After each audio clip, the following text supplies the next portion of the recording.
Hey guys, GHAZZY TV here with a Diablo 4 build guide video, and in this one I'm going to cover the Quill Volley leveling build, which is, at the time of this recording, Season 6 meta leveling build for the Spiritborn class. Now, before I go into the details of the video, I'm not going to tell you to subscribe and like the video, because everyone does that, you know what to do. What I will tell you, however, is that if you're watching this video much later after this was posted, say it's going to be Season 7 or Season 8, what you want to do is check the links in the descriptions below to the actual written guide, in which the build guide will be updated before every single season moving forward. If that's the case, this video will basically be here to prove as a gameplay footage showcase. Now, if you're watching this leading into Season 6 or in Season 6, let's crack into the details. Essentially, when you start off playing with this insanely effective leveling build, you either choose to skip the campaign or run the campaign. In the gameplay footage you'll see here in this video, we're actually running the campaign, so do keep in mind there will be spoilers potentially shown in this video, so do keep in mind if you want to play the campaign, I would recommend not watching the gameplay footage, head straight into the written guide. That said, let's crack into it. You can choose to play normal, hard, expert, or penitent difficulty. I would recommend not going penitent difficulty unless you have twink gear or this is your second character, but you could go expert if you want to. Now, I would not recommend doing so because of the fact that when you start in the early levels, say level 1 up to 20-25, what happens here is that you're going to cast Quill Volley and in normal difficulty, literally one-shot pretty much any enemy that you come across. However, in the harder difficulties, you're not going to be able to do this, which ends up with you being in a position where you have to use your basic attack to recover vigor. Now, I personally hate using a builder-spender approach, and this build is designed to get you to a point where you no longer need to do that. So I would recommend normal difficulty simply because everything just dies immediately, and it's just better in terms of experience per hour by you clearing things faster that way, and that makes it a much better approach. This build guide covers everything in detail in terms of your gear progression, your skill tree progression and aspects, and even the starting Paragon boards as you then, at level 60, is deciding what kind of endgame build you'd like to engage with. Now, with that said, I do want to point out a few details of how I engaged with the leveling and how my experience was so that you can have a much better or equally as good experience leveling with this build. So as mentioned, you're going to be using Rock Splitter for your basic attack for vigor recovery, and you're going to use Quill Volley to essentially just demolish everything in your way. We're going to have the ability Soar to use as a mobility skill, and other than that, you're essentially just pumping forward. Now, the main course of action with this build is to have this builder-spender approach till you get to the point which is just above level 30, where you get access to the actual key passive node. That key passive node is called Vital Strikes. So what this does is that you increase multiplicative damage to vulnerable enemies by dispelling vulnerable on the enemies. And when that happens, you're going to recover both HP, vigor, and removing the vulnerable effect in the same process. So what this means is that the builds in terms of leveling want to apply vulnerable at a consistent basis and as often as possible on enemies so that you can remove the vulnerable, which will then deal tons of extra damage, as well as healing you and recover the vigor. So this is how we're going to move away from the whole aspect of using the basic attack. We will still have it on your bar in case you manage to miss or misplay the build, and once you get higher levels, this becomes a much easier way to process this. Now, there is one aspect that I would strongly recommend looking out for because this basically covers this almost exclusively. And this is the aspect of a Cursed Touch. What this does is that it provides lucky hit chance for your skills to inflict a thing called Vampiric Curse on enemies. Enemies that are afflicted with Vampiric Curse are also vulnerable. And then there's Vampiric Curse's Store souls, deals a tremendous amount of damage. This part of the aspect is completely irrelevant for us. We're just using this to apply vulnerable at an effective rate. Before you get access to this, there is a ultimate ability that we get at the tail end of progression, the actual skill tree for this build, and that is the ability called the Seeker. This is an ultimate bird ability that essentially shoots down the effective circle. And by speccing into the Harmonious Seeker, which is the next node, what it does, it knocks enemies down for 4 seconds, and the second hit is guaranteed crits. And the next node after that is that the Seeker constantly makes all nearby enemies vulnerable while active. besides this, the approach of this is that the Seeker has 3 charges by default, which allows you to, before getting the Accursed Touch or any items that has a Lucky Hit vulnerable application modifier, that you can always, on a big pack of enemies, cast the Seeker and then shoot your Quill Volley straight through the pack. Everything will die, and with Vital Strike's key passive, you're then able to just straight up get all of your HP completely sustained. You have all of your vigor coming back as you're casting this, and it becomes super smooth to play at that point. So again, the TLDR, you progress with your basic attack and your Quill Volley. You burn through the game that way, follow the build construction when it comes to the progression every point. As soon as you get the key passive and you have Seeker, the build just flies from there.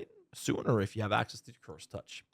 So I'm going to go through some TLDR small notes that I had experience with when I was progressing through the game.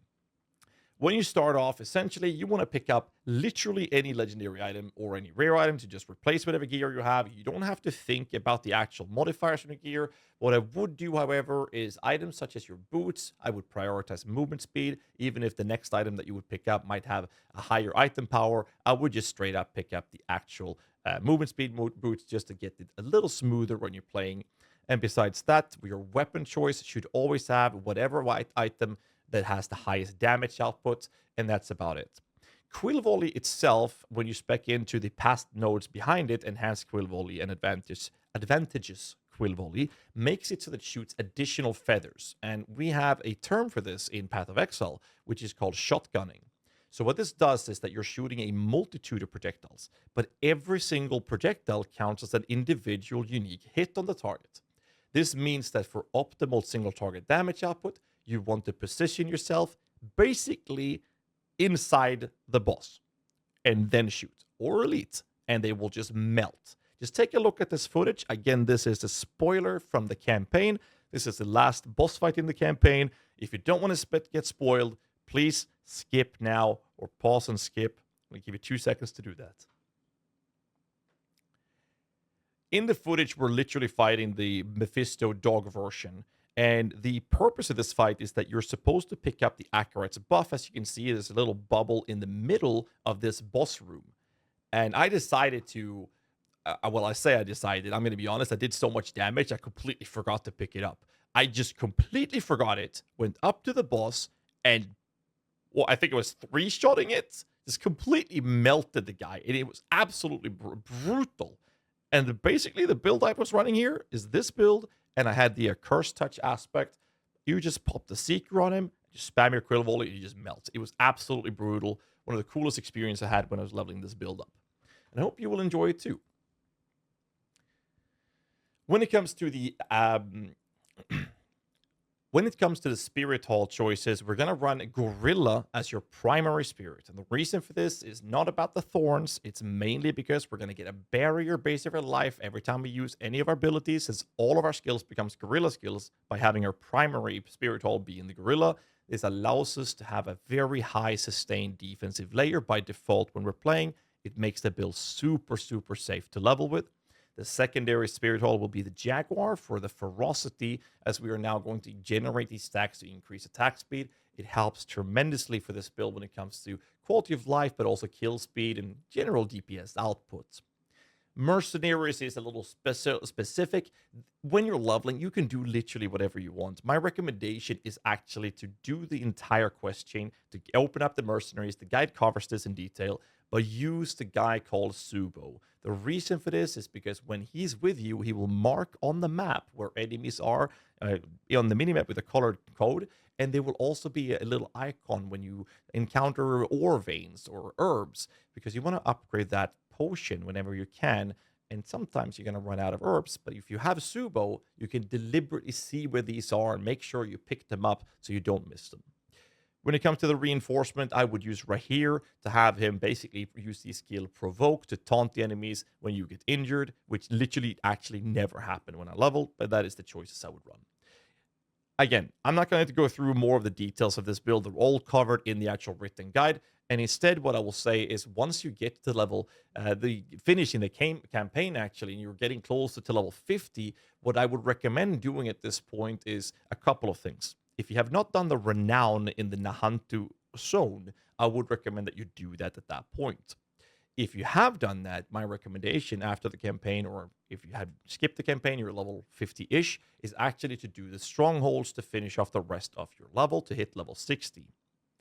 Another thing I would recommend to keep in mind is the rebounding aspect, which is available very, very early on in the actual campaign. So as soon as you essentially run by the area where you can get rebounding aspect, that is the quill volley feathers exploding at their apex and then returning to you, creates multiple hits and tremendous amount of damage. Another thing that to point out is obviously when you move up in difficulty tier, you're going to get a painful adjustment of your armor going to be reduced and resistance is going to be reduced. But what's really good with this build is due to its tremendous amount of effective power, you can actually go through this very easily as your gear modifiers don't matter too much even when you move into tier 1, no, Torment 1 difficulty. So what I would say is once you get to this stage, you're level 60, you're starting to progress, now it's time for you to decide which endgame build you want to run. And due to the efficiency of this specific leveling build, what you then can do is utilize this build to farm for the specific required mandatory items that you so seek for the endgame build you want to play, and make sure you have all of the mandatory items for the endgame build before you do the respecking. Common mistake, don't do that. Anyways, I did say that I was not going to prolong this video too much, so without further ado, check the details in the written guide, linked in the descriptions below. And I hope you like this type of content, and I hope you enjoy the build, and good luck out there in Sanctuary. Until next time, make sure you hit the like button, subscribe for more content, stay safe, keep rocking.